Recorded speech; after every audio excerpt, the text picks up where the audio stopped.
Super Saravana stores. அதே மாதிரி துபாயில் அங்கே பாம் ஜுமேரால இருந்தவங்க அதுக்கப்புறம் வீடியோ நிறையா வந்துருச்சு. இருந்தவங்க அப்போவே எனக்கு அனுப்பிச்சாங்க. அது போக வந்து சத்தம் எவ்வரி ஆஃப் அன் ஹவர் கேட்டுக்கிட்டே இருக்குது. நெத்தன்யாகு நேற்று அவரை போட்டு தள்ளிட்டோன்னு சொன்னாங்க. ஆனால் அடித்தது அவரோட ஆஃபீஸு இடத்தெல்லாம் தரமட்டமாகனது உண்மை. ஆனால் அதுக்கு முன்னாடியே நெத்தன்யாகு வந்து தப்பி போயிட்டாருன்னு சொல்லி பேசணும். அவர் எங்கே தப்பி போயிருக்காருன்னு இப்போ ஒரு தகவல் இருக்குது. வாய்ஸ் மெசேஜ் வந்து கத்தாருக்கு தப்பி போயிருக்காரு அப்படின்னு. ஒரே ஃபார்மேட் தான். அதில் இருக்கிறதுலையே படு கேவலமான ஃபார்மேட் யாரோடதுன்னா ட்ரம்ப்போடது. எந்த காலத்திலையும் அமெரிக்காவுக்கும் ஈரானுக்கும் பிரச்சனையே கிடையாது இது. அதனால் இப்போ என்ன நடக்கும்? ஈரான் அவ்வளோ ஈஸியாக பணிஞ்சு போகாது. இந்த முஸ்லீமுக்கு இடையில வந்து ஷியா சன்னிக்கு இடையில பிரிவு இன்னும் பெருசாக்கி விடணும் அப்படின்னு அங்கே வந்து உட்காடுறாங்க. அவன் உட்காரும்போது அதை ஃபாலோ பண்ணி அவன் அடிக்கிறாங்க.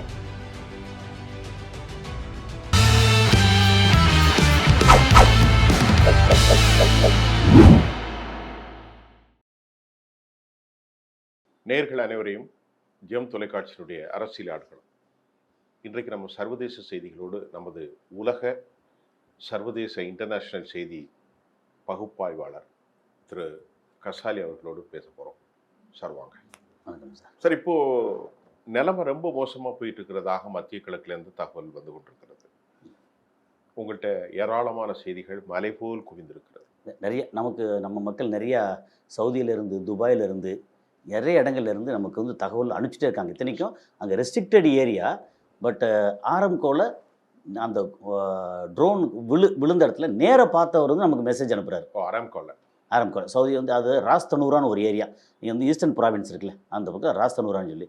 ஸோ அங்கே உள்ளவங்க அப்படி அனுப்புகிறாங்க. அதில் எப்படின்னா அவங்க நேரில் பார்த்து இந்த மாதிரி வந்துச்சு அடித்தது, அதாவது இது அடித்தது இதெல்லாம் பொய் ஃபேக் நியூஸ் அப்படி இல்லை, அடித்ததை பார்த்தாலும் நமக்கு வந்து மெசேஜ் அனுப்புகிறாங்க. அதே மாதிரி துபாயில் அங்கே பாம் ஜுமேரால இருந்தவங்க அதுக்கப்புறம் வீடியோ நிறையா வந்துருச்சு. இருந்தவங்க அப்போவே எனக்கு அனுப்பிச்சாங்க. அது போக வந்து சத்தம் எவ்வரி ஆஃப் அன் ஹவர் கேட்டுக்கிட்டே இருக்குது, இன்டர்செப்ட் பண்ணுறதெல்லாம் கேட்டுக்கிட்டே இருக்குது அப்படின்னு சொல்லி அந்த மாதிரி ஆட்கள் நிறையா டீட்டெயில் அனுப்புறது. அதுக்கப்புறம் வந்து கத்தார்லேருந்து இன்னொன்று ஓமானில் வந்து ரிலேட்டிவ்ஸு ஃப்ரெண்ட்ஸ் இருக்காங்க. பட் அங்கே வந்து ஒரு பிரச்சனையும் இல்லை இது வரைக்கும் ஓமானில். ஏன்னா அங்கே வந்து அவங்க மீடியேட் பண்ணதுனால அந்த இடத்த ஈரான் வந்து அடிக்க. ஈரான் ரொம்ப பர்டிகுலராக கிளியராக பண்ணாங்க. இல்லை நம்பர் 1 அது சில விஷயங்கள் கிடைச்சதை மட்டும் நான் வந்து சொல்லிடுறேன், அதுக்கப்புறம் பேசுவோம். நம்பர் 1 வந்து நெத்தன்யாகு நேற்று அவரை போட்டு தள்ளிட்டோன்னு சொன்னாங்க. ஆனால் அடித்தது அவரோட ஆஃபீஸு இடத்தெல்லாம் தரமட்டமாகனது உண்மை. ஆனால் அதுக்கு முன்னாடியே நெத்தன்யாகு வந்து தப்பி போயிட்டாருன்னு சொல்லி பேசணும். அவர் எங்கே தப்பி போயிருக்காருன்னு இப்போ ஒரு தகவல் இருக்குது. கத்தாரில் இருக்காராம். நம்ப முடியுதா? ஆனால் ஏற்கனவே இன்னொரு தகவல் இருந்துச்சுன்னா ஜெர்மனியில் ஜெர்மனிக்கு தப்பி போயிருக்காருன்னு சொன்னாங்க. இப்போ காலையில் எனக்கு பர்சனலாக வாட்ஸ்அப்பில் வந்த செய்தி வந்து வாய்ஸ் மெசேஜ் வந்து கத்தாருக்கு தப்பி போயிருக்காரு அப்படின்னு சொல்லி. இது என்ன மாதிரியான இதுன்னு தெரியல. Okay, number 1. நம்பர் 2 வந்து இங்கே டெம்பரரியாக இப்போ புதுசாக வந்திருக்க சுப்ரீம் லீடர் அயத்துல்லா அலிரேசா அல் அரபி. ஓகே, அவரையும் நேற்று போட்டு தள்ளுறதா நைட்டு வந்து இவங்க மொசாடு இல்லை ஐடிஎஃப்லேருந்து வந்தது. அப்புறம் அதை வந்து அவங்க என்ன பண்ணிருக்காங்கன்னா இல்லைன்னு மறுத்துருக்காங்க. ஸோ இப்படி மாற்றி இது வந்துக்கிட்டே இருக்கு. அதாவது எப்படின்னா அந்த லோக்கல் ரவுடிகள் இருக்காங்கல்ல நம்ம ஊர் பக்கத்தில், அவங்க இப்படி தான் போட்டு தள்ளுவாங்க. ஒரு கொலைக்கு பல கொலை போயிட்டே இருக்கும். நம்ம ஊரில் பல செய்தி வருது இல்லை. நம்ம இது லோக்கல் ரவுடி, அவங்க இன்டர்நேஷனல் ரவுடி. ஆனால் விஷயம் ஒன்று தான், எல்லாம் ஒன்று தான். அதாவது இது ஏவுகணை, அது கத்தி. அப்புறம் இங்கே இப்போதைக்கு வந்து கொஞ்சம் எக்ஸ்ட்ரா வந்து துப்பாக்கி, நாட்டு துப்பாக்கி அப்படின்னு வருது இங்கே. ஆமாம், அங்கே வந்து சாதாரண பெரிய அளவுக்கு ஆக்சுவலி ஃபார்மேட் ஒன்று தாங்கிறீங்க. ஒரே ஃபார்மேட் தான். அதில் இருக்கிறதுலையே படு கேவலமான ஃபார்மேட் யாரோடதுன்னா ட்ரம்ப்போடது. ஒரு முக்கியமான ஒரு விஷயத்தை நம்ம பார்க்கணும். இப்போ என்னென்ன ஆயுதங்கள் இருக்குங்கிறலாம் பேசி புளிச்சிட்டு, ஆமாம், இன்னும் ஆயுதங்கள் வந்துக்கிட்டே இருக்கு, அது தேவையில்லை. இப்போ நான் என்ன முக்கியமாக இதை பார்க்குறேன்னா, ஈரானுடைய பெர்செப்ஷன், இந்த போரில் அவங்க முன்னாடி போகிறது, இந்த தகவல்களை எல்லாம் பார்க்கிற போது அமெரிக்கா எங்கெங்கெல்லாம் தனது பொருளாதார வல்லமைகளை கொண்டு வைக்கின்றதோ அதை துவம்சம் செஞ்சிடணும் அப்படிங்கிறதான் அவங்களுடைய ஒரு எண்ணமாக பார்க்குறேன் இருக்கு. இன்னொன்று லேட்டஸ்ட்டாக அமெரிக்காவோட முன்னாடி வேலை பார்த்த டிஃபென்ஸ் செக்ரட்டரி டக்ளஸ் மெக்ரேகர் அப்படின்னு ஒருத்தர், அவர் வந்து ஒரு பெரிய பேட்டி கொடுத்துருக்கிறார். அது வந்து இப்போ பயங்கர வைரலாக ரொம்ப ஃபேமஸாக போய்கிட்டு இருக்கு. அவர் ஒரு 5-6 பாயிண்ட் சொல்லியிருக்கிறார். நம்பர் 1 வந்து இவங்க வந்து இஸ்ரேலும் அமெரிக்காவும் சேர்ந்து பங்கர் பஸ்டரோட போட்டு அந்த தலையை வந்து போட்டு தள்ளினாங்க. 40 பெருந்தலைகளை போட்டாங்க. அப்புறம் ஸ்கூல் பசங்க, அப்புறம் ஹாஸ்பிட்டலில் போட்டு மொத்தம் 550 பேருக்கு மேலே வந்து போட்டு தள்ளிட்டாங்கன்னு சொன்னாங்க இல்லையா? அதை சொன்னதுக்கப்புறம் அடுத்து இவங்க ரிட்டாலியேஷன் பண்ண ஆரம்பித்து அவங்க பண்ண புத்திசாலித்தனமான ஒரு நடவடிக்கை என்ன அப்படின்னா, எடுத்த உடனே அத்தனை இடத்துல அடிச்சது. அவர் சொல்றது அதான் ஈரான் முதல்ல ஈரான் வந்து முதல்ல இது அடிப்போம். டக்ளஸ் மெக்ரேகர் அவர் சொன்னதில் ஈரான் ஃபஸ்ட்டு அடி வாங்கின ஒரு 4 மணி நேரம் வந்து அமைதியாக இருந்துட்டு அவங்களுக்குள்ள எல்லாத்தையும் முடிச்சதுக்கு அப்புறம் வந்து பண்ண ஃபஸ்ட்டு புத்திசாலித்தனமான மூவ் அவர் சொல்கிறது. யார் சொல்கிறா? அந்த டக்ளஸ். ஓகே, நமக்கு வந்து டக்ளஸ் தான் காமெடி பேஸு எங்கே நம்ம இதில் பருத்தி வீரனில் இப்போ டக்ளஸு அப்படின்னு சொன்ன மாதிரி. ஆனால் அவர் வந்து அந்த டக்ளஸ் ஈரான் வந்து உடனடியாக வைப்ரண்டா தனது செயல்பாட்டை அமைச்சுட்டாங்கன்னா அமைச்சது எப்படின்னா, அவங்க எடுத்த உடனே எல்லாத்தையும் முதல்ல இஸ்ரேலில் போட்டு அடிச்சு, அதுக்கப்புறம் கத்தாரில் அடிச்சு, அதுக்கப்புறம் இங்கே அந்த ஃப்ளீட் 5ல் அடிச்சு, அப்புறம் யூஏயில் அடிச்சு, ஒன்றா அடிக்கிறதுக்கு பதிலாக எடுத்த உடனே எல்லா இடமும் அடித்தது. அது ஃபஸ்ட்டு பெஸ்ட்டு மூவ் அப்படின்னு சொல்லி அவர் சொல்கிறார். அதுக்கப்புறம் அவர் சொல்கிறது வந்து, எந்த காலத்திலையும் அமெரிக்காவுக்கும் ஈரானுக்கும் பிரச்சனையே கிடையாது. இந்த பிரச்சனை வந்து நெத்தன்யாவுக்காக தான் முழுக்க 100% நெத்தன்யாவுக்காக மட்டும்தான் இந்த போர். நெத்தன்யாவுக்கு தான் வந்து அவரை இன்ஃப்ளூயன்ஸ் பண்ணியிருக்காங்க. அப்புறம் என்ன சொல்கிறாருன்னா, இந்த யூதர்கள் அங்கே ஒயிட் ஹவுஸை விலைக்கு வாங்கியிருக்காங்க, காங்கிரஸை விலைக்கு வாங்கியிருக்காங்க.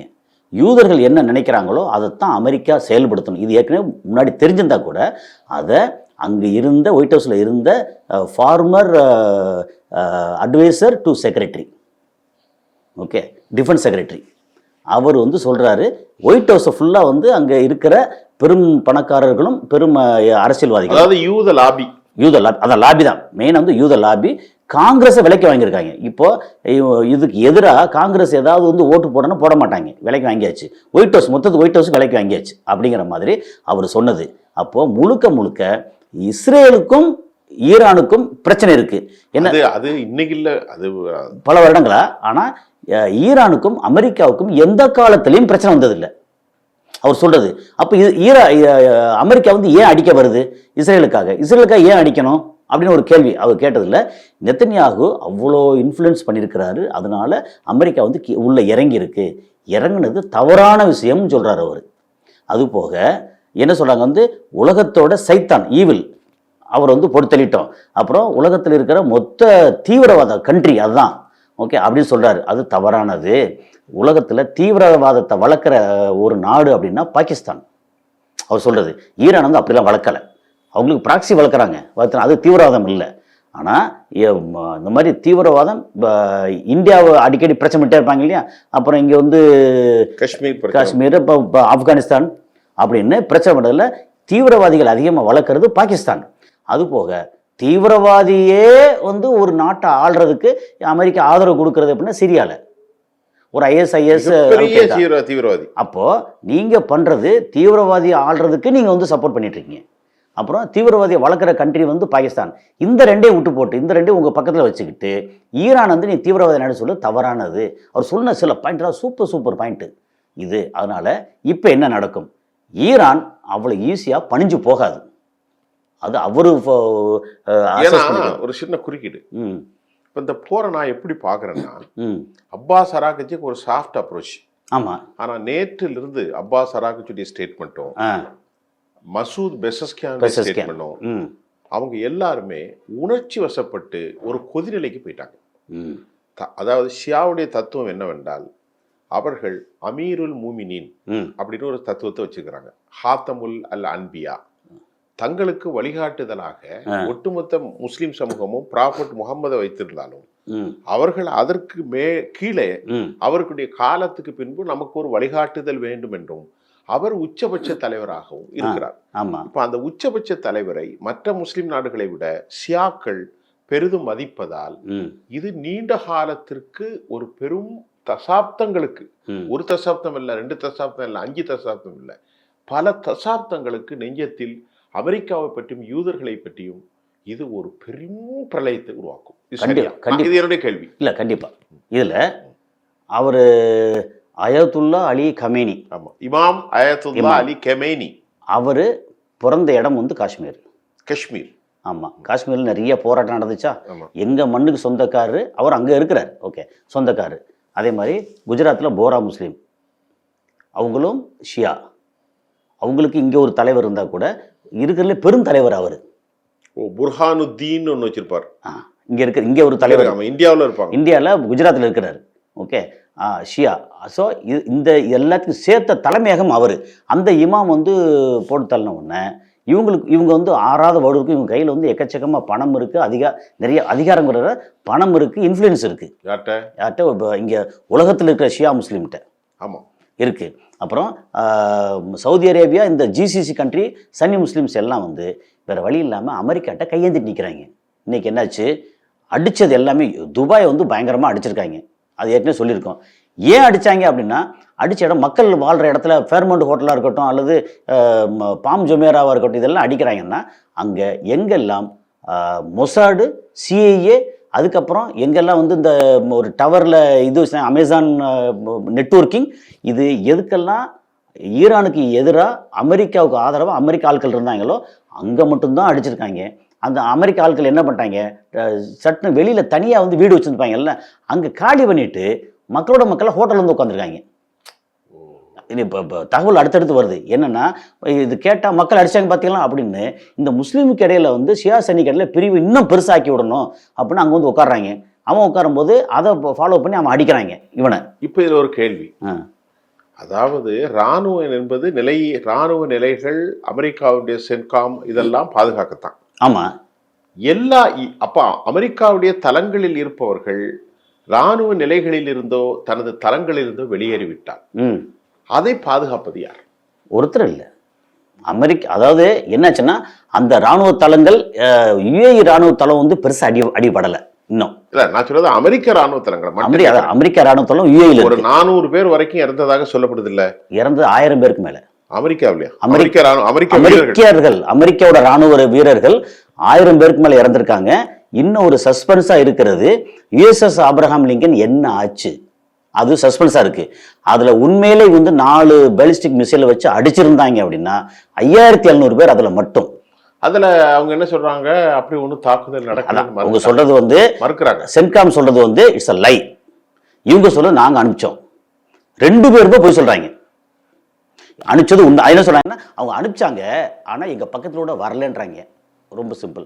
இன்னொன்று, அமெரிக்காவோட பொய்யும் இஸ்ரேலோட பொய்யும் உலகம் அறிஞ்சது. இல்லை, அதில் டவுட்டே இல்லை. அப்போது அவங்க சொல்கிறது எனக்கு ஒன்றும் நடக்கலை அப்படின்னு சொல்லிட்டு இப்போ வந்து கிட்டத்தட்ட 1000 மைலை தாண்டி நிற்குதுன்றாங்க. அவங்க சொல்கிறது எல்லாமே எதையுமே நம்புகிற மாதிரி இல்லை. ஒருவேளை இந்த மிசைல் அங்கே அடிச்சிருந்துச்சுன்னா 5700 பேர் அதை வந்து இப்போதைக்கு ஒன்றும் சொல்லாமல் திடீர்னு வந்து கொஞ்சம் கொஞ்சமாக மூழ்குது, பிரச்சனை வந்துருச்சுன்னு வெளியே தெரியும் போது ஈரான் மேலே இன்னும் நடவடிக்கை எடுப்பாங்க. ஏற்கனவே நேற்று வந்து ஈரான் மேலே பின்னிருக்காங்க, அடிச்சிருக்காங்க. நமக்கு வர்ற தகவல் எப்படின்னா, ஈரானில் மொத்தம் மரணங்கள் வந்து 10,000க்கு மேலே. ஈரானில் ஏராளமான பேர் செத்துருக்காங்க. 10,000க்கு மேலேன்னு இப்போ அப்ராக்சிமேட்டாக சொல்கிறது. அதுக்கும் மேலே இருக்கலாம். அவன் அடிச்சுக்க, ஏன்னா ஃபர்ஸ்ட் டே அடித்ததுலேயே வந்து 201 பேர், அப்புறம் 550 பேர்னு சொன்னாங்க இல்லையா. மொத்தம் 1500 நிலைகள். 1500 நிலைகள். அப்போ அது பழைய கணக்கு, இப்போ கூடியிருக்கும். அப்போது 10,000க்கு மேலே இப்போ வர்றது மேபி. ஏன்னா அங்கே வந்து மக்கள் நிறைய இருக்காங்க, நெருக்கமாக இருக்காங்க. அதாவது தெஹ்ரானில் அதில் ஹாஸ்பிட்டல் அடிச்சிருக்காங்க, ஸ்கூலில் அடிச்சிருக்காங்க, முக்கியமான இடங்களில் பூரா அடிச்சிருக்காங்களா. அவங்க வந்து எப்படின்னா வேறு ஆள் இல்லாத இஸ்ஃபஹான் மாதிரியோ ஃபர்டோ மாதிரியோ அங்கே அடிச்சிருந்தாங்கன்னா ஆட்கள் கம்மி, ஒன்றும் இல்லை. இது மக்கள் கூடியிருக்கிற இடத்துல அடிச்சிருக்காங்க. அப்போ 10,000ங்கிறது 10,000க்கு மேலே அப்படின்றது 10,000 12,000 இருக்கலாம், 15,000 இருக்கலாம், 30,000 இருக்கலாம், சொல்ல முடியாது. அதே மாதிரி டெல்லவிவ், பிர்ஷெவா, இது வந்து ஹைஃபா, இது எல்லாத்தையும் இவங்க அடிச்சிருக்காங்க. நேற்று வந்து ஃபத்தா 2 அதோட இந்த ஹைப்பர்சோனிக் மிசைல். நீங்கள் இப்போ சொல்கிறது இஸ்ரேலில். அதாவது இஸ்ரேலில் Tel Aviv, Ashkelon, Haifa, Beersheba, Haifa. அப்புறம் இன்னொரு செட்டிலர்ஸ் ஏரியா, அது பேர் எனக்கு இல்லை, பாலஸ்தீனத்திலேயே செட்டிலர்ஸ் ஏரியா அடிச்சிருக்காங்க. பாலஸ்தீனத்தில் அது எல்லாமே ஜெருசலம் செட்டிலர்ஸ் ஏரியா அடிச்சிருக்காங்க. ஜெருசலம் தான் அதுக்கு செட்டிலர்ஸ் ஏரியான்னு ஒரு சாமியாஸ் அது ஒரு பேர். ரைட். மேஜர் அடிச்சதில் அங்கே நிகழ்ந்த மரணங்கள் மட்டும் 8000 பேருக்கு மேலேயா அது யூதர்கள். அது எப்படி கரெக்டாக சொல்கிறீங்க? நமக்கு அது தகவல் வந்து எங்கெங்கே எவ்வளோ ஏரியில் அடிச்சிருக்காங்க அப்படின்னு வருது இல்லையா, அந்த தகவல் இந்த இதில் இங்கே 10,000 பேருக்கு மேலே உள்ளதுங்கிறதும் அது வந்து தோராயம்னா அதாவது அன்கன்ஃபார்ம்டு. இது 8000 பேருக்கு மேலேங்கிறது அன்கன்ஃபார்ம்டு. அதே மாதிரி இவங்களுடைய வீரர்கள் 1000 பேருக்கு மேலே, அதுவும் அன்கன்ஃபார்ம்டு. ஆனால் நிகழ்ந்திருக்கு. அது உறுதிதான். அதுல யாரும் டவுட் இல்லை. எவ்வளவு நமக்கு எப்படின்னா இவ்வளவு சாதாரண இதுக்கெல்லாம் யோசிக்கணும் இல்லை. இத்தனை யோகனைகளை போட்டா ஒரு யோகனைக்கு இவ்வளோனா 1000 யோகனைக்கு 1000 பேர். ஒரு பேச்சுக்கு சொல்ல குறைந்தபட்சம் ஒரு ஏவுகணை விழுந்துச்சுன்னா அது சிலதெல்லாம் பார்த்தீங்கன்னா கொத்துக்குண்டு போட்டிருக்காங்க. இதில் ஜெருசலத்தில் கொத்துக்குண்டு அடி பின்னிருக்காங்க. போய் அடி கிளஸ்டர் யோகனை. ஆமாம் வந்திருக்கு. அதாவது அது கீழே வர்றதுக்கு முன்னாடியே பிரிஞ்சு போயிடும். அது இவன் போய் அடித்தா ஒரு பாடி அடிக்கலாம். அந்த பாடி பிரியும் போது 15 பிரியும். 15 இடங்கள் 15 அப்படி சல்லுன்னு அப்படி அடிக்கும் போது எத்தனை அடிப்பீங்க? இஸ்ரேலில் இதில் ஒரு பெரிய வேடிக்கை என்னவெண்டா, எப்பவுமே இஸ்ரேல் 5 பேர் சேர்ந்தாங்க, 2 பேர் இப்படிதான் 4 பேர் சொல்றேன். இப்போ நேற்று 4 ஒரு பெண்ணு. நான் இஸ்ரேல் வந்து என்னன்னா ரொம்ப இம்ப்ரூவ் ஆகி 8 பேர் இருந்திருக்காங்க. 40க்கு மேற்பட்ட கட்டடங்கள் காலிங்கிறாங்க. ஆமாம். அப்போ எவ்வளோ பேர் இருந்திருப்பாங்க? ஒரு கட்டடத்தில் இஸ்ரேல்ல பல கட்டடங்கள் ஃபுல்லாகவே நாசம் பண்ணி பயங்கரமாக இருக்குது. ஒரு கட்டடத்தில் அவங்க என்னதான் அங்கே உள்ள பங்கர் மாதிரி ரூம் வச்சுருந்தா கூட ஒவ்வொரு கட்டடத்துலையும் குறைஞ்சபட்சம் 50 பேர் 100 பேர். எனக்கு ஒரு டவுட்ஸ் என்னென்னா, இதுக்கு உங்கள்கிட்ட கேட்டால் தெரிஞ்சுக்கிடும். அங்கே இயற்கையாக வீடு கட்டும் போது நம்ம ஊரில் மலைக்கு குடிநீர் வடிகால் வாரியம் விட்டுற மாதிரி பங்கர் வச்சு தான் கட்டுறாங்க. ஆமாம். சரி, பங்கருக்கு உள்ளன்னா யோகனை போட்டால் பங்கரை பதம் பார்க்காதா? இல்லை, ஒரு விஷயம், பங்கரை வந்து படார்னா அடித்து பதம் பார்க்காது. ஓகே, அது வந்து ஒரு கியூபிக்கல் மாதிரி பதம் பார்க்காது. அதே நேரத்தில் காற்று வராது. அடித்த புகை மண்டலத்தில் வந்து மூச்சு தண்ணி செத்து போவாங்க. எப்படியாவது கஷ்டமாக. அது இல்லாமல் இன்னொரு முக்கியமான விஷயம் என்னென்னா, இவங்க வந்து இஸ்ரேல் காசாவுக்கு என்னெல்லாம் பண்ணாங்களோ, குடி தண்ணி பைப்பை கட் பண்ணாங்க, உணவுப் பொருள் வராமல் கட் பண்ணாங்க, கரண்ட் இல்லாமல் கட் பண்ணாங்க. இப்போ என்ன பண்ணிட்டாங்க இவங்க, ஈரான் என்ன அடிச்சிருக்காங்கன்னா, இந்த எல்லா இடத்துலையும் அடித்து முடித்தது போக அங்கே வந்து இந்த கடல் நீரே குடிநீராக்கக்கூடிய டீசலினேஷன் பிளான்ட்டு அதை தாக்கிட்டாங்க. தண்ணி தட்டுப்பாடு. ஓகே, அவங்க நல்ல தண்ணி கிடையாது. நல்லது கிடையாது. ஓகே, அங்கே அந்த அது பாலைவனத்தோட எண்டு தானே, அது கடலோரத்தில் பாலைவனத்தோட நீட்சி. அது தண்ணி இது அடிச்சிட்டாங்க. அது போக பவர் ஜென்ரேட் பண்ணுறதை எடுத்து அடிச்சிட்டாங்க. அது இல்லாமல் இந்த ரீஃபைனரி இருக்கு இல்லையா, அங்கே அதை அடிச்சிருக்காங்க. அது இல்லாமல் இவங்க ஈரான் அடித்ததில் வந்து முக்கியமானது என்னென்னா, அவங்களுடைய இந்த நியூக்ளியர் என்ரிச்மெண்ட் ஏரியா இருக்குல்ல, அதை அடிச்சிருக்காங்க. அதே மாதிரி இவங்க அமெரிக்காவும் இஸ்ரேலும் சேர்ந்து ஈரானில் இருக்கிற நியூக்ளியர் என்ரிச்மெண்ட்டே அடிச்சிருக்காங்க. 2 பேரும் மாறி மாறி அடிச்சிருக்காங்க. அப்போது இஸ்ரேல் வந்து சின்ன நாடு, எப்பவுமே நம்ம சொல்கிறது உண்டு. இது இஸ்ரேலோட பரப்பளவு கம்பேர் பண்ணிங்கன்னா அது வந்து 74 மடங்கு பெருசு. ஈரான் வந்து ரொம்ப பெருசு, 74 மடங்கு. இங்கே ஏதாவது அடித்து முடிச்சாங்கன்னா இன்னொரு இடத்துல குடியிருந்துக்கலாம். இஸ்ரேலில் வந்து இங்கே அடித்து முடித்தா இன்னொரு குடியிருக்கிறதுக்கு இடம் இல்லை. மக்கள் வந்து அப்போ இன்னொரு கேள்வி என்னென்னால், சில நாட்களுக்கு முன்பு இந்த வாருக்கு முன்னாடி மக்கள் டிஸ்பிளேஸ்டு, அதாவது சிட்டியில் இருந்து எல்லாருமே கிராம போனாங்க. நம்மளே பேசியிருக்கோமே, அவங்க வந்து தோட்டத்திலையும் வில்லேஜ்லையும் போனாங்க. ஆனால் தோட்டமும் வில்லேஜும் அங்கே வந்து குறைவு, ஒன்றும் இல்லை. இடம் வந்து ஓரளவு இடம் இருக்குது. ஆனால் அந்த இடத்துல வந்து கிராமங்களை இது நகரத்தை விட்டுட்டு கோஸ்ட் சிட்டி மாதிரி ஆக்கி விட்டுட்டு இங்கே போனாங்கன்னு நமக்கு தகவல் வந்தது. ஆனால் அது போயிருந்தால் கூட அவங்களுக்கு ரெகுலர் ஒர்க்கு, ரெகுலர் வேலை இல்லைன்னா பட்னியாக கிடப்பாங்க. இதில் 2 செய்தி. அந்த F-35 விழுந்துச்சு இல்லையா நேற்று, ஒரே F-15 நம்ம கோயத்தில். ஆமாம், 3. அது எப்படி ஒரே நேரம் 3 விழும்? 1 ரிப்பேர் ஆகும், அது எப்படி 3 ரிப்பேர்? இவங்க என்ன சொல்கிறாங்கன்னா, அமெரிக்கா வந்து அதை ஃப்ரெண்ட்லி ஃபயர்னு சொல்லுவாங்க. ஆமாம், அது அதாவது தவறுதலானா இது ஈரானோட ஃபைட்டர் ஜெட் வருது அப்படின்னு நாங்கள் அடிச்சிட்டோம், தவறுதலாக அடிச்சிட்டோம், அது எங்களுதே நாங்கள் அடிச்சிட்டோம், அது ஃப்ரெண்ட்லி ஃபயர் அது பேர் அப்படின்னு சொல்கிறாங்க.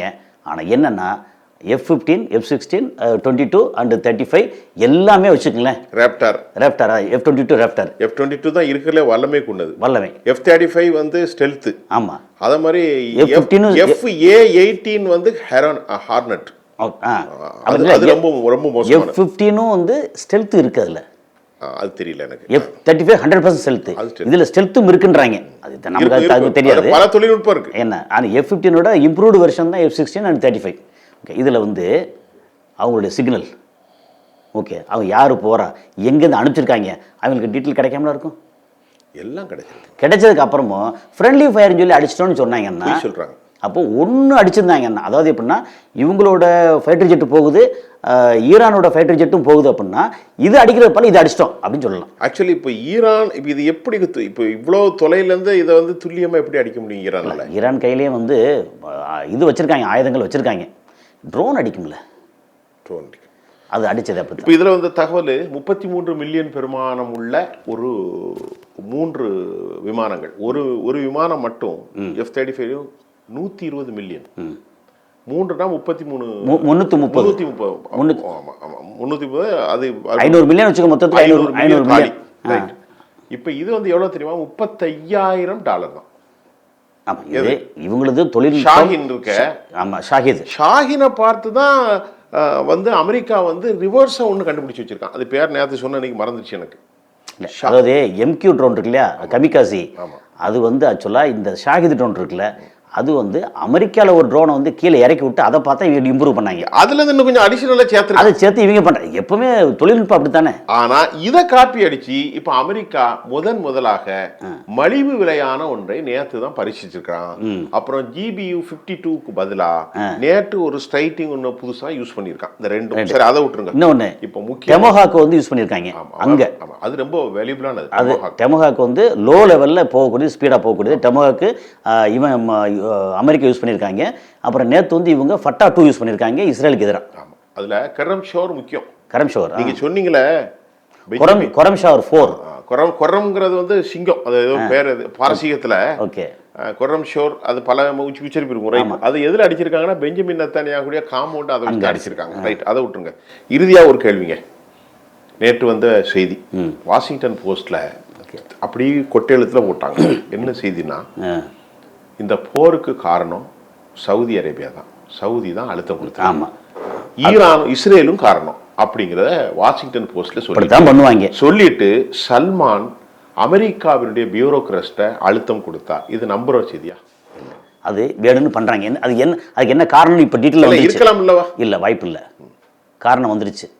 என்ன காரணம்? சவுதிக்கும் ஈரானுக்கும் எப்பவுமே பெரிய அளவுக்கு பிரச்சனை இல்லை, இவங்க அளவுக்கு பிரச்சனை இல்லை. சைனா வந்து இடையில புரோக்கரேஜ் பண்ணி வச்சுட்டாங்க. புரோக்கரேஜ் பண்ணுறதுக்கு முன்னாடியிலிருந்தே இவங்களுக்கு வந்து லேசாக வந்து மனஸ்தாபங்களுக்கு எல்லாம் இருக்கும். அப்படி பார்த்தா யுஏஇக்கும் சவுதிக்கும் இல்லையா, அதனால் அதெல்லாம் பிரச்சனை இல்லை. என்னென்னா இவங்களுடைய பிளான், இவ்வளோ தூரம் வந்து கப்பல் நின்றுச்சு, 2 கப்பல் நிற்குது, இவ்வளோ பேர் வந்துருச்சு, இவ்வளோ போர் குண்டு போட்டாச்சு, ஒரு குண்டுமே வந்து மில்லியன் கணக்கில் செலவு அப்படின்னு பயங்கரமாக இப்போ பில்லியனில் செலவு பண்ணிட்டாங்க. பில்லியன்ஸில் செலவு பண்ணிட்டாங்க. ஓகே, இதை வந்து எங்கேருந்து ரெக்கவர் பண்ணுறது? அதுக்கு ரெக்கவர் பண்ணுறதுக்காக என்ன போட்டிருக்காங்கன்னா, சவுதி அரேபியாவோட சல்மான் தான் சொன்னார், அதனால் நாங்கள் அடித்தோம். அப்புறம் ஈரான் பார்த்தீங்களா, அங்கே வந்து ராஸ்தனூராவில் இருக்கக்கூடிய அரம்கோவில், சவுதி அரம்கோ ஆயில் ரிஃபைனரியில் ட்ரோனை அடிச்சிட்டாங்க, கொண்டு போட்டாங்க. அந்த ட்ரோன் போட்டது வந்து இஸ்ரேலாம், இவங்க ஈரான் போடலையாம். இப்போ வந்திருக்குது. ஆமாம், அது போக இங்கே வந்து நிறைய ட்ரோனு இதெல்லாம் அனுப்பிச்சு இப்போ யுஏக்கு நிறையா வந்துச்சு இல்லையா, அதில் பாதிக்கு இஸ்ரேல் போட்டதான். இஸ்ரேல் அவங்க தளத்துலேருந்து, அமெரிக்கா தளத்துலேருந்து அவங்க போட்டது. ஓகே, பாதி அது எங்கேருந்து வந்து கண்டுபிடிக்க முடியாது, அதெல்லாம் பண்ண முடியாது. அது மேலேருந்து வந்துட்டே இருக்கும். இந்த நேரத்தில் என்ன பண்ணுவாங்க, அதை வந்து எப்படின்னா தொழில்நுட்பத்தில் சைனா கண்டுபிடிக்கலாம், ஈரான் கண்டுபிடிக்கலாம். அவன் வந்து இதுவுமே சொல்லுவாங்க. இன்னொரு முக்கியமான செய்தி, நிறைவுக்கு வந்துடும். அதான் இதை வந்து சொல்ல வந்து கடைசியாக வந்து என்னென்னா, GCC countries UAE, Saudi Arabia, Qatar and Bahrain, இவங்க வந்து இந்த செலவு பூரா ஏற்றுக்கிறதுக்கு தான் இவங்க அடிக்கிறாங்க. பில்லு போடுறது, பில்லு தான், வேற பில்லு போடுறது. எத்தனை பில்லியன்ல பில்லு போடுவாங்கல்ல. நம்ம கடத்தலுக்கு வந்துட்டு எப்போ ஒன்று அடிக்கிற அந்த கடையை அவங்களே உடைச்சிட்டு உங்கள் கடையை உடைக்க வந்தால் நான் வந்து தடுத்திருக்கேன், எனக்கு வந்து இந்த ஒரு 2 லட்ச ரூபா பில்லு அப்படின்னு ரவுடிகள் போடுவாங்கல்ல. இந்த ரவுடிகள் பண்ணுற வேலையை தான் அமெரிக்கா பண்ணுறாங்க. சரி, ஒரே ஒரு விஷயம், அமெரிக்காவுக்கு பெரிய பின்னடைவு இந்த ஸ்டெல்த் விமானங்கள் விழுந்தது. அதாவது F-16, F-15, 16 whatever maybe. Right, 3 அமெரிக்க விமானங்கள் விழுந்தது. ஆமாம். அடுத்து ரொம்ப முக்கியமான விஷயம், உலகத்தில் பெரிய தளம் அல் உதீத், கத்தார்ல. அதுல இந்திய மதிப்பிற்கு 9,000 கோடி, உலக மதிப்பிற்கு $1 பில்லியன் பெருமானம் உள்ள 5000 கிலோமீட்டருக்கு அப்பால் வருகிற ஒரு மெட்டீரியல், அது எந்த பொருளாக இருந்தாலும் சரி, அதை துல்லியமாக கணிக்கக்கூடிய ரெடாரை நேற்று ஷாஹின் போட்டு கம்ப்ளீட்டா தாடு போட்டு அடிச்சிருக்காங்க. இல்ல தாடு இல்ல, தாடு தான், தாடுடைய நியூ வெர்ஷன். அது டாப் லெவல் வெர்ஷன். $1 பில்லியன்ங்கிறாங்க. அதோடைய மதிப்பு $1 billion. $1 billion. $1 billion US dollar. இந்திய மதிப்பிற்கு 9,000 கோடி. 9,000 கோடி. அதை அடித்து காயிலாங்கடை கூட ஆகாத சரக்கு. ஒன்ஸ் அடிச்சா காயிலாங்கடை தான். காயிலாங்கடை. ஆமா. அது நேத்து ஈவினிங் தான் வந்து அமெரிக்காவுக்கு பெரிய செட்பேக்ல. ஆமா. என்னன்னா அதை வாங்க மாட்டாங்க. அதை வைத்து தான் கண்டுபிடிப்பாங்கறான். இப்ப அந்த ரேடாரை வைத்து தன்னை நோக்கி வருவதை துல்லியமாக காட்டும் அதே தாடை, அதே ரேடாரை, அதுல நிறைய டெக்னிக்கல் மொத்தத்துல பேசிடுவோம். அது உள்ள நம்ம போய் பிரிச்சு பேய வேண்டியதில்லை. அமெரிக்காவுடைய துல்லியமா படம் பிடித்து காட்டக்கூடிய 9,000 கோடி மதிப்புள்ளான என்னது அந்த ரேடார் கருவியை ஒரு 35,000 பெருமானம் உள்ளதை வச்சு அடிச்சு காலி பண்ணிட்டாங்க. நேற்று பண்ணியிருக்காங்க. என்ன நடக்கும்னா, ஒரு தாடு வந்து 9,000 கோடி அப்படின்னா வெளியில் விற்க போகும்போது எனக்கு பண்ணுறதுக்கு எவ்வளோ ஆகும்னு சொல்லிட்டு 10,000 கோடி 12,000 கோடின்னு சொல்லி விலை விற்பாங்க. ஓகே. இப்போ இந்தியா வாங்கணும் அப்படின்னா 10 தான் வாங்கணும் அப்படின்னா 1 லட்சம் கோடி கொடுத்து வாங்கணும். ஓகே. அப்போது அது உடனே கொடுக்க மாட்டேன், டிமாண்ட் உள்ளது. அது ஆக்சுவலாக அதை அடிச்சிட்டாங்கன்னா தாடை வந்து ஒரு $35,000 உள்ள ஒரு ஷாகித் ட்ரோன் அடிச்சிருச்சு. அப்போ அது என்ன பிரயோஜனம் அப்படின்னு வந்துடும். அயன்டோமில் பிரச்சனை அதே தான். ஒன்றால் கரெக்டாக வந்து ஷீல் பண்ண முடியலை அப்படின்னு அடிச்சுக்காங்க. அது வந்து இப்போ ஃபெயிலியர்னு என்ன, நம்பர் ஆஃப் இது ஜாஸ்தி வந்துச்சுன்னா உன்னால் தடுக்க முடியலை அப்படிங்கிறது ஃபெயிலியரு.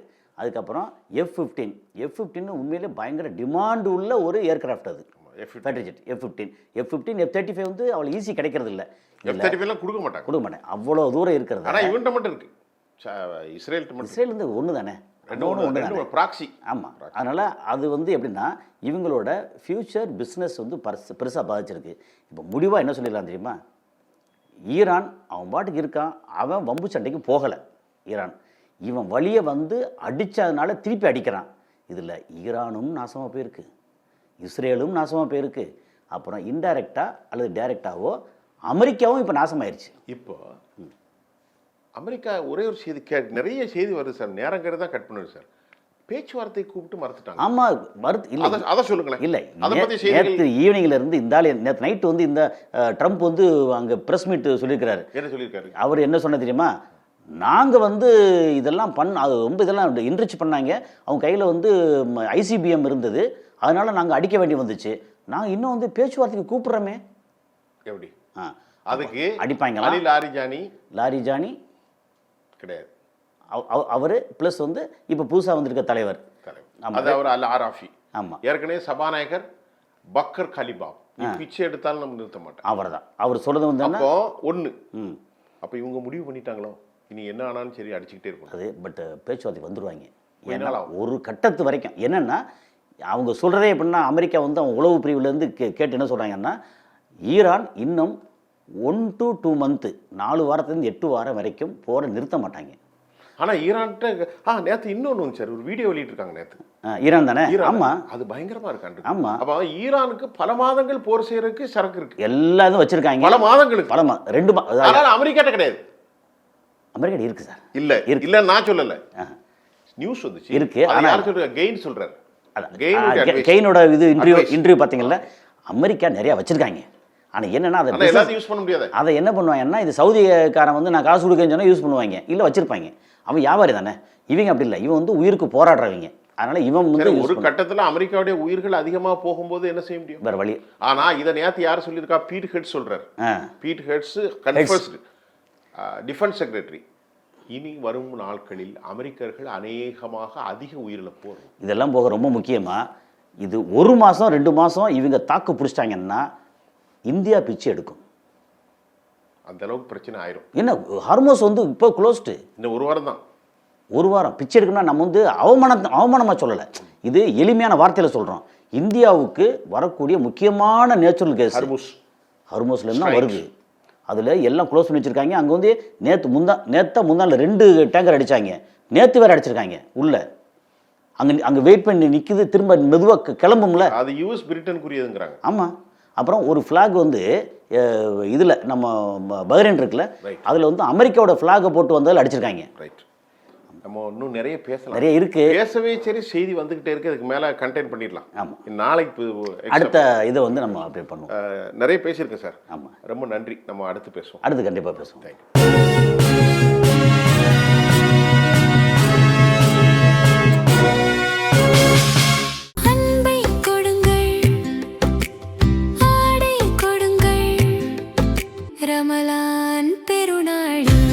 Super Saravana stores.